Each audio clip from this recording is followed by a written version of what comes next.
Radio Publique Africaine.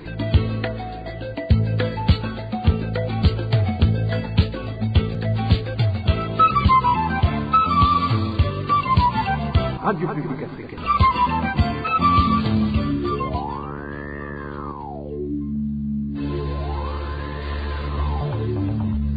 C'est le moment de suivre le journal parlé en français. À la présentation, Onésime Douchimagité. C'est un plaisir de vous retrouver, mesdames et messieurs, à ce rendez-vous d'actualité de ce mercredi 15 septembre 2021. Au sommaire de cette édition, le ministre burundais de l'Intérieur et de la Sécurité publique reconnaît l'existence du trafic humain du Burundi vers les pays du Golfe. Devant la chambre basse du Parlement ce lundi, le ministre Gervais Ndirakobucha a reconnu également que parmi les trafiquants figurent les fonctionnaires de l'État. Au sommaire également, les principaux piliers de la démocratie sont violés au Burundi, regrette la PARSEM.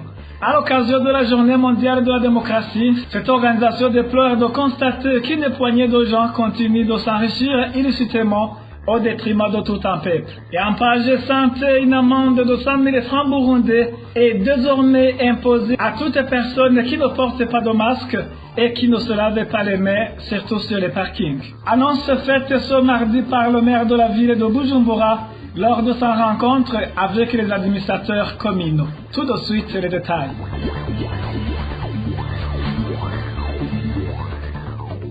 Merci d'avoir choisi la radio publique africaine. Le ministre de l'Intérieur et de la Sécurité publique a dit qu'il y a eu un trafic humain du Burundi vers les pays du Golfe. C'était ce lundi devant la chambre basse du Parlement lors de l'analyse et adoption d'une nouvelle loi sur l'immigration. Le ministre Gervais Ndirakobucha a reconnu également que parmi les trafiquants figurent les fonctionnaires de l'État. Suivez le ministre Gervais Ndirakobucha.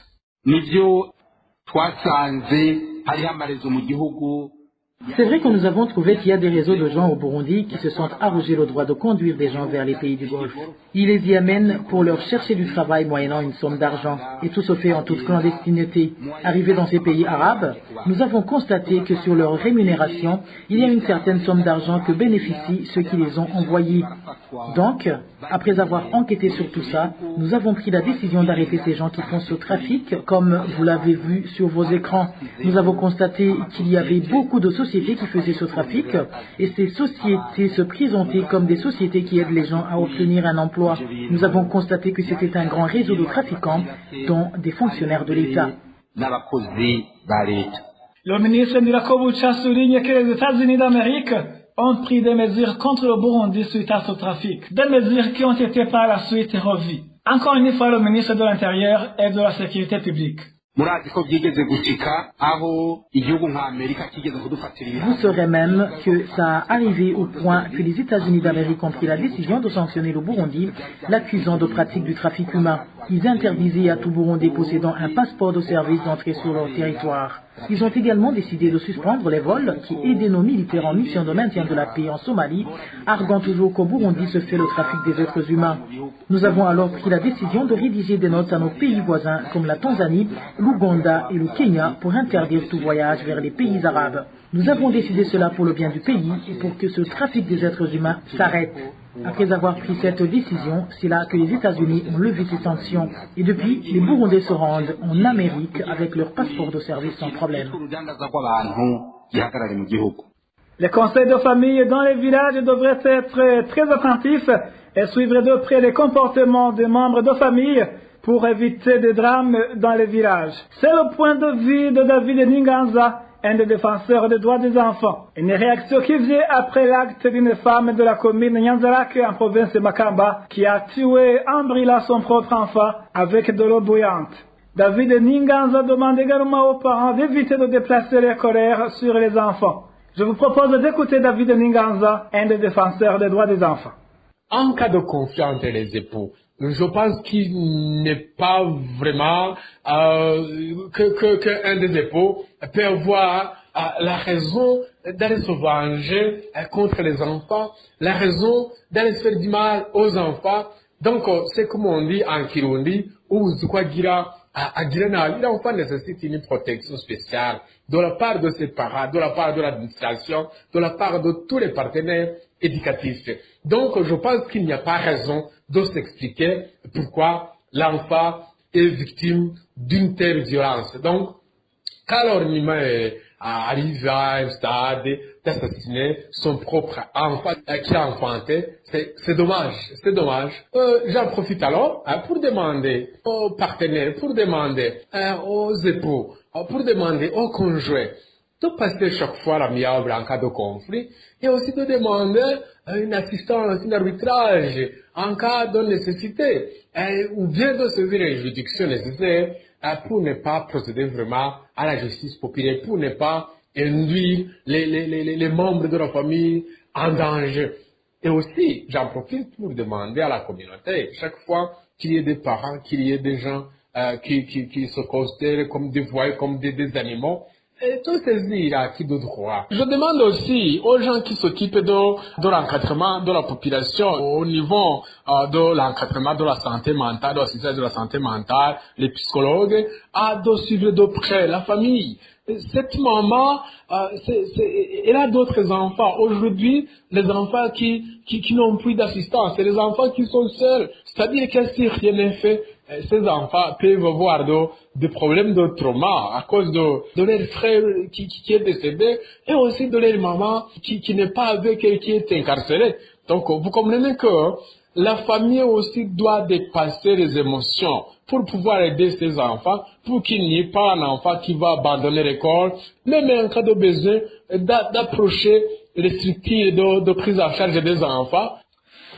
En page politique, le partage de pouvoir avec l'opposition, le strict respect des droits de l'homme et un état de droit sont parmi les principaux piliers de la démocratie. À l'occasion de la Journée mondiale de la démocratie, l'Organisation pour le changement des mentalités PARSEM regrette que les principes démocratiques soient constamment violés au Burundi. Pour Faustin Ndikumana, président de la PARSEM, il est déplorable de constater une poignée de gens qui s'enrichissent illicitement au détriment de tout un peuple et qui usent de son pouvoir pour persécuter les autres. Suivez plutôt Faustin Ndikumana. La démocratie, même si elle doit se baser sur des élections libres et transparentes, mais elle est basée aussi sur le comportement des dignitaires après les élections. Il faut vraiment bannir l'égoïsme des dirigeants, le détournement et l'enrichissement illicite des plus hautes autorités, la violation de la loi ou bien le comportement d'écraser les plus faibles en utilisant la position qu'on a dans le pouvoir. Deuxièmement, la démocratie doit être centrée sur la séparation de pouvoir. Le pouvoir exécutif du président de la République jusqu'à l'administration dans la base, la société ensemble doivent reconnaître l'autorité du pouvoir judiciaire pour que celle-ci puisse protéger tout le monde, garantir les droits des personnes. Et aussi un élément très important, c'est la suprématie du pouvoir civil sur le pouvoir militaire. Il ne faut pas que les militaires, quel que soit leur rang, puissent utiliser la force de l'arme au lieu de respecter la loi. Un autre élément très important, alors, ce sont les libertés, les droits des citoyens dans un régime démocratique. D'abord, la dignité humaine. Chaque personne compte à sa dignité. Chaque personne, quel que soit son rang, il compte. Il y a aussi l'égalité de tous devant la loi, l'égalité des chances. Il ne faut pas que le gouvernement joue la partialité étatique où une partie de la population peut avoir des faveurs au détriment d'autres sur des critères partis politiques, claniques, ethniques, régionaux ou autres. La tolérance politique. La démocratie garantit la divergence d'opinion. Il doit y avoir le pouvoir et l'opposition. Tous ceux-là sont considérés comme des éléments qui comptent dans la nation, ainsi que d'autres formes de contre-pouvoir, la société civile et autres. Il y a aussi le droit de la revendication. En démocratie, quand il y a des violations de la loi, quand les gens se sentent menacés par une injustice quelque part, ils doivent revendiquer. Aussi la répartition des revenus, mais la répartition des revenus, bannir une masse de la population qui croupit dans une misère indescriptible alors qu'une poignée d'hommes se partagent les richesses de la nation. C'était Faustin Ndikumana, président de la PARSEM. En réalité, il n'y a pas de démocratie au Burundi si l'on en croit à la définition même du concept. Déplore le mouvement international de la jeunesse burundaise. Pour Karen Keri Narukundo, présidente du MIJED, il serait absurde de parler de la démocratie dans un pays où les institutions émanent des élections frauduleuses. Suivez plutôt Karen Keri Narukundo. Les agents du gouvernement sont les serviteurs du peuple. Or, c'est tout à fait le contraire dans notre pays. Au Burundi, les autorités se prennent pour des faiseurs de la loi. Ils osent changer la constitution sans le consentement du peuple. Ils sont insensibles aux mœurs des Barundi. Ils se sont donné tous les pouvoirs de faire ce qui les enchante au détriment du peuple burundais. Donc, on peut affirmer qu'il n'y a pas de démocratie au Burundi en se basant sur les faits, à commencer par la violation de l'accord d'Arusha pour la paix et la réconciliation au Burundi et de la constitution qui en découlait. Ensuite, la tricherie dans les élections, notamment celle de 2020, ce qui est scandaleux. Et donc, tous ces crimes contre l'humanité commis à l'égard des Burundais jusqu'aujourd'hui sans avoir de justice. Tout cela ne peut pas être ou représenter la volonté du peuple. Pour qu'il y ait de la démocratie au Burundi, on a besoin que le Burundais prenne conscience que c'est lui ou celle qui prend l'initiative d'aller en compétition dans les élections. C'est pour d'abord servir la nation et le peuple. C'est un serviteur et non un roi. Mais comme aujourd'hui, on n'a que des tricheurs, j'encourage les Burundais déjà conscients de garder la détermination et la foi. Tôt ou tard, le peuple burundais se justifiera en âme et conscience. Toujours en page politique, la culture de la paix, l'égoïsme et l'asservissement font partie des obstacles auxquels font face la démocratie au Burundi. C'est l'avis de l'ancien vice-président de la République, Frédéric Bamvuginyumvira, qui indique que le régime en place a peur d'être critiqué. La démocratie telle qu'elle est aujourd'hui, elle est vécue d'une manière ou d'une autre, mais en réalité c'est comme si on avait du vernis. On chante la démocratie, on ne vit pas la démocratie. Premier obstacle, c'est la politique de la culture de la peur. Le pouvoir a peur parce qu'il ne travaille pas comme il faut. Il a peur d'être critiqué. Et comme il a peur, il doit absolument instiller la peur au niveau de la population. C'est pour cette raison que le pouvoir est quadrillé par une jeunesse Imbonerakure armée qui fait des exercices militaires. Tout cela pour être l'œil de celui qui dirige pour que le peuple ne soit en aucun cas libre. Un peuple libre aspire à la démocratie, mais un peuple non libre ne peut pas aspirer à la démocratie. Deuxième obstacle, c'est la politique du ventre, l'égoïsme. Les gens qui nous dirigent pensent à eux. Ils canalisent toute la richesse de l'État pour leur propre compte. Ils se construisent des quartiers, ils se construisent des gratte-ciels. Ils font tout pour essayer de pomper l'argent des structures étatiques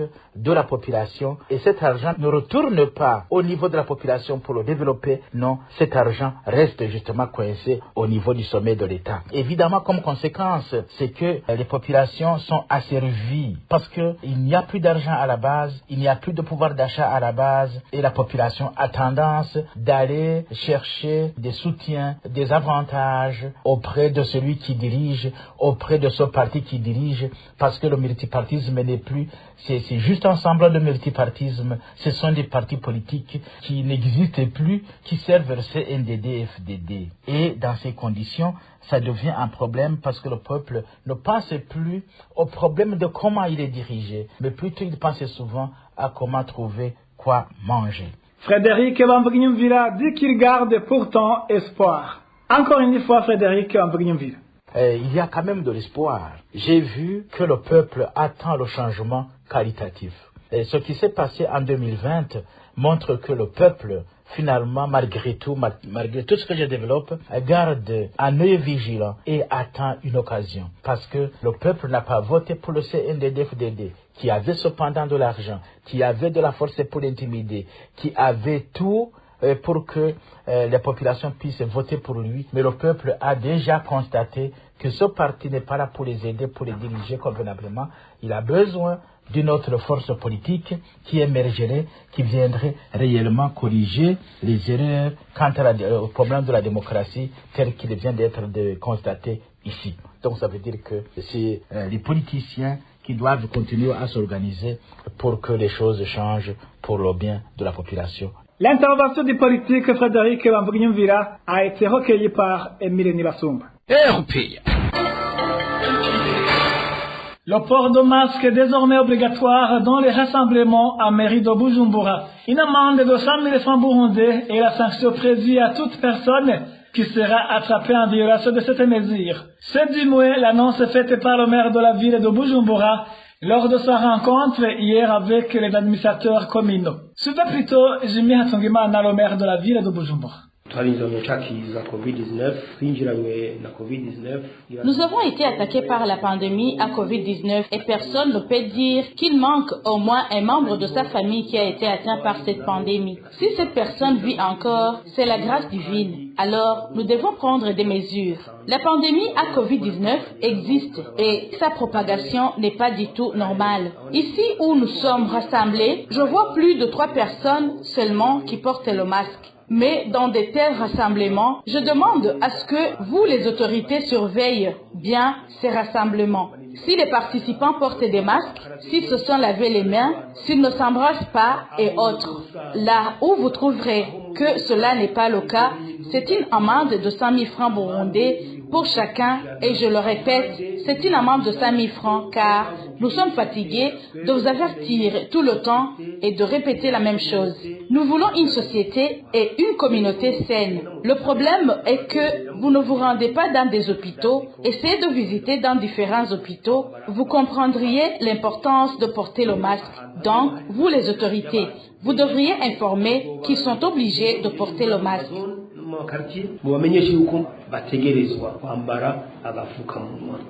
Cette autorité a également fait savoir que tout ménage doit avoir des dispositifs de lavage des mains, de même que sur les parkings. Chaque visiteur de ce ménage, de même que les voyageurs sur les parkings, doivent se laver les mains, qu'à contraire, ils paieront aussi l'amende de 100 000 francs. Suivez encore une fois Jimmy Hatungimana, le maire de la ville de Bujumbura. En plus, vérifiez même dans les ménages, devant l'entrée des boutiques et de leurs maisons, qu'il y a des dispositifs de lavage comme des seaux contenant de l'eau et tout le nécessaire. Dans le cas contraire, vous comprenez que cette famille ne se préoccupe pas de son bien-être. En plus, même ceux qui rendent visite ces familles devront porter le masque et se laver les mains, sinon ils ne pourront pas entrer et c'est en ordre. Une autre chose concerne les parkings, c'est-à-dire depuis les terminus dans d'autres parkings où les gens prennent des bus, de même que sur les marchés. Nous avons parlé avec le département technique qu'il doit y avoir de l'eau propre qui est aussi désinfectée pour le lavage des mains. Heureusement, la Croix-Rouge nous a promis de nous donner ces médicaments que nous allons mettre dans ces eaux. Donc, c'est le département technique qui va s'en charger et faire le suivi comme la Croix-Rouge nous l'a demandé, qu'il doit y avoir une équipe qui va faire le suivi. En plus, c'est l'équipe technique qui va même disponibiliser cette eau dans ces parkings. Pour les savons, nous avons des bienfaiteurs qui nous l'ont promis, donc aucune justification ne sera acceptée pour celui qui ne se lavera pas les mains. Quant à la Croix-Rouge, elle va former l'équipe technique comment mettre le médicament dans cette eau.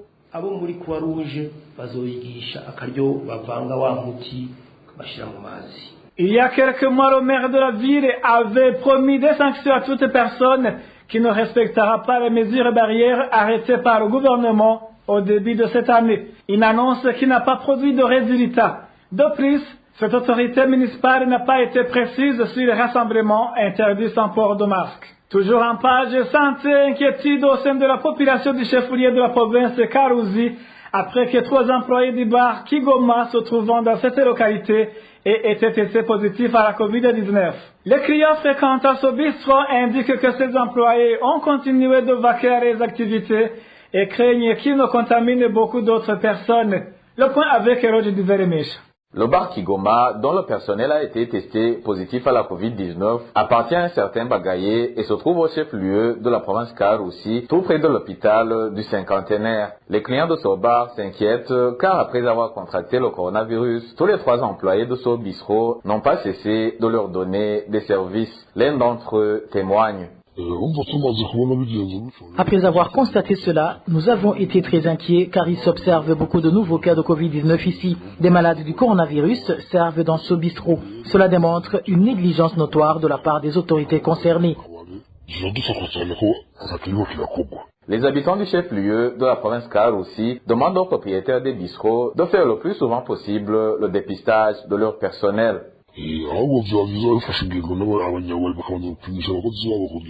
Les tenants de bar feraient mieux de faire dépister leur personnel afin que même les clients se sentent tranquilles, car cette situation est vraiment très inquiétante pour les gens qui fréquentent ces bars.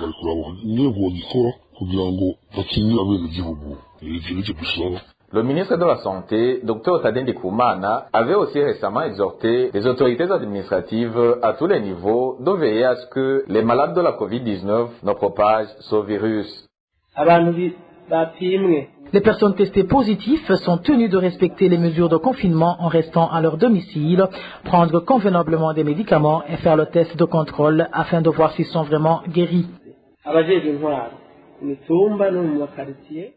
Les autorités collinaires et des quartiers sont appelées à faire respecter ces mesures afin d'empêcher les personnes malades à disséminer la pandémie.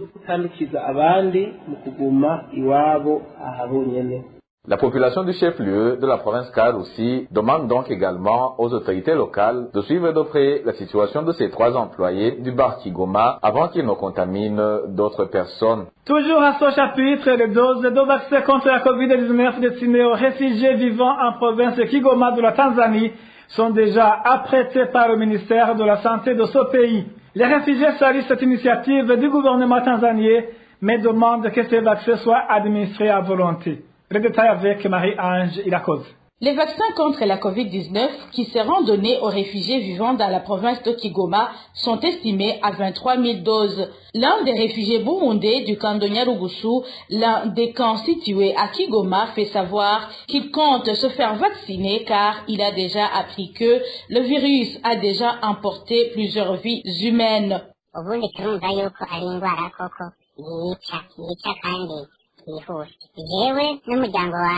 J'ai entendu que c'est une maladie qui tue très vite. Moi et ma famille, nous irons nous faire vacciner dès que les vaccins arriveront dans les camps. J'aimerais aussi dire aux autres réfugiés, comme on dit que cela concerne les réfugiés de la province de Kigoma, d'aller se faire vacciner car vaut mieux prévenir que guérir. Ils doivent comprendre que se faire vacciner est pour le bien de chacun.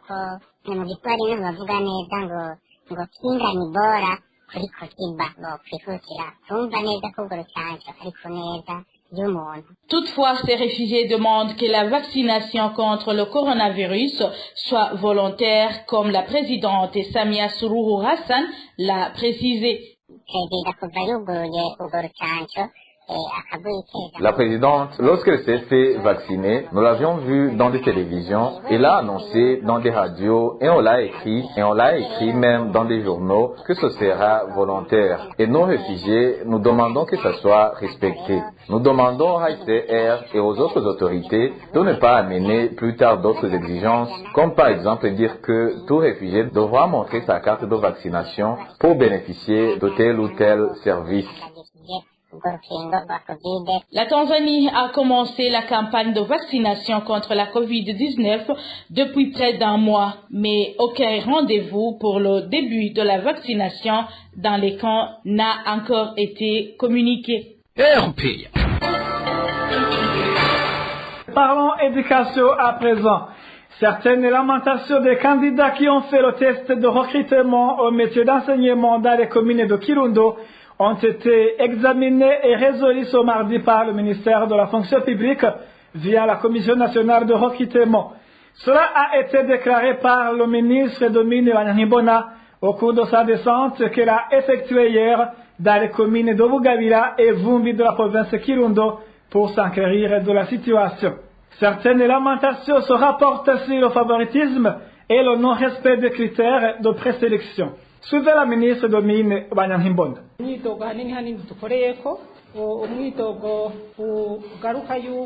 Nous nous sommes beaucoup plus penchés sur les accusations faisant état du favoritisme et du clientélisme qui ont caractérisé ce recrutement. En effet, nous avons entendu dire que le directeur communal de l'enseignement dans cette commune a mis en avant ses parentés juste parce qu'il était le président de la commission chargée d'examiner les dossiers des candidats.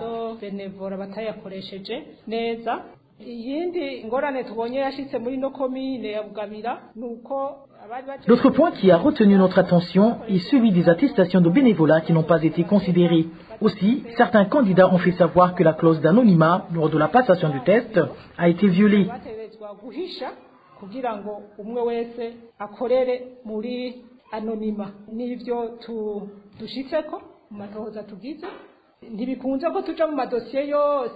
Bien sûr, nous n'avons pas épluché tous les dossiers, mais sachez ceci, les points de tous ceux qui ont passé le test doivent être affichés et classés. De plus, ceux qui ont utilisé les attestations de bénévolat qui ne sont pas de la commune de Bugabira, les points y affectés doivent leur être retirés. Cela est valable pour les autres communes. J'invite également la commission à revérifier la légalité des attestations de résidence. La commission va également continuer à corriger toutes les autres erreurs ou manquements.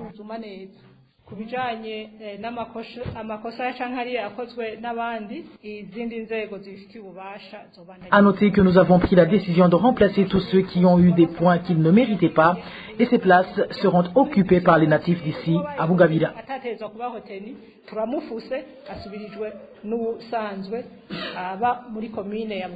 En page gouvernance, les employés de la compagnie de gérance du coton au Burundi, Cogerco en sigle, indiquent qu'il est impossible d'avoir une bonne production de coton vu que des champs de coton ont été réattribués à d'autres exploitants. Ces employés déplorent que même si la Cogerco est une société étatique, le gouvernement actuel ne fait rien pour l'aider à se développer. Le détail avec Emile Nibasumba. La Cogerco possédait des champs très vastes et la production du coton était suffisante. Nos sources de la Cogerco précisent qu'elle pouvait produire annuellement environ 9000 tonnes de coton. Mais au fur des années, une grande partie des terres cultivables de la Cogerco qui appartenaient à l'État a été réattribuée à la population et certaines propriétés sont devenues des villes abritant des maisons d'habitation. Dans d'autres champs, la culture de coton a été remplacée par d'autres cultures vivrières. Par conséquent, la production de coton a sensiblement diminué, comme l'indique l'un des employés de la Cogerco. Dans la plupart des endroits où se trouvaient ces champs de coton, les gens y ont construit actuellement des maisons d'habitation. C'est notamment à Kigobe, au quartier 6 et 7 de la zone Gagara, à Mutakura, à Gikungu, à Nyabugete, au quartier Kinanira 3 et 4 de la zone Musaga, tout autour de la prison centrale d'Omimba. Tous ces quartiers étaient auparavant des champs de coton. De Kabezi jusqu'à la rivière d'Omugere étaient plantés du coton. Vous savez aussi ce qui s'est passé à Gatumba. On alla vers Gihanga, Chibitoki, Namitanga, Lugombo. À cette époque, on pouvait produire environ 9000 tonnes de coton. On pouvait fournir du coton à la Cotebu et on vendait à l'étranger la production excédente. À présent, cela est impossible car la superficie des champs restants est trop petite. Cette baisse de production causée par la réattribution des terres cultivables de la Cogerco a eu des conséquences dans cette société. L'industrie textile en a également subi des conséquences selon les employés de la Cogerco. Cette situation a fait qu'il n'y ait pas augmentation des salaires des employés de la Cogerco, dont le montant est très minime. Cela a aussi des répercussions sur la société agritextile. Et nous nous demandons pourquoi la culture de coton est en train de disparaître. Pourquoi le coton n'est pas entretenu? Est-ce qu'on peut relever la société agritextile du secteur de tissus et habillement en oubliant d'entretenir d'où provient la matière première dont ils utilisent? Qu'ils adoptent une stratégie pour que la Cogerco puisse continuer à produire le coton afin de concurrencer les autres pays producteurs de coton. Dans le but de relever la production de coton, les employés de la Cogerco demandent au gouvernement de soutenir cette société, comme cela a été le cas pour la société Sosumo qui produit le sucre. De la même manière que le gouvernement a aidé la Sosumo pour la culture des cannes à sucre, le gouvernement peut aussi aider à redynamiser la culture de coton en cultivant des champs de coton en bloc. À l'époque de la société de Ruzizi, on avions aidé à pulvériser des pesticides dans les champs de coton. Mais à présent, puisque cela ne se fait plus, les champs de coton se sont détériorés. C'est plus facile d'entretenir les champs en bloc, par exemple un champ de 50 ou 100 hectares qui se trouvent ensemble, mais actuellement la Cogerco a des champs de coton éparpillés ici et là. Tout cela fait que la production de coton régresse. À propos de ces difficultés de la Cogerco évoquées par ses employés, nous avons encore une fois tenté d'appeler le directeur général de la Cogerco, Gustave Majambere, mais il était injoignable sur son téléphone portable. Merci à toi aussi, Emile Nibasumba. Dernière nouvelle de cette édition, les parents dont les enfants reprennent l'année au lycée technique communal Chibitoke s'insurgent contre l'attitude du directeur de cet établissement. Ce dernier leur exige des frais d'achat des bancs pupitres, mais ne leur donne pas en contrepartie un reçu. Ces parents craignent un détournement de ces fonds et demande que le directeur arrête cette pratique. Les détails avec Josiane Mouzanez. Alain Sindabizi est le directeur de ce lycée technique communal de Rugombo de la province Cibitoke. Des parents qui essayent de trouver des places de redoublement pour leurs enfants se plaignent. D'après les informations que nous détenons de certains parents, ce directeur exige de chaque élève qui sollicite une place de redoublement une somme de 12 000 francs burundais qui serait destinée aux frais d'achat de bancs pupitres. Et ces parents se disent victimes de vol. Pour les élèves qui cherchent des places de redoublement, le directeur leur exige une somme de 12 000 francs. On leur signifie que ce sont des frais d'achat de bancs pupitres. En principe, un élève qui redouble deux classes sur la même école ne devrait pas payer ses frais. Et d'ailleurs, même ceux qui payent ses frais ne sont notés nulle part. C'est une somme que nous lui donnons main à main. Et c'est fini. Nous nous rendons compte qu'on nous vole tout simplement. Ses parents ajoutent qu'ils ne devraient en aucun cas payer cette somme, d'autant plus qu'il y a une loi connue qui l'exige. Nombreux d'entre eux étudient à cet établissement depuis la 7e année. Et vous avez entendu qu'en payant ces 12 000 francs, on ne te donne pas de reçu. En un peu de mots, vous pouvez demander même au sein du ministère de l'Éducation. On ne demande jamais à un élève de s'acheter un banc pupitre. La rédaction de la RPA n'a pas encore pu joindre Alain Sindabizi, directeur du lycée technique communal de Rugombo, pour réaction à propos des accusations lancées contre lui. Merci à toi aussi, Josiane Mouzaneza. Merci, mesdames et messieurs, pour votre aimable écoute. Merci également à l'équipe de la rédaction et à l'équipe technique pour les bonnes collaborations. À la présentation, vous étiez avec Onedim Dushimagid.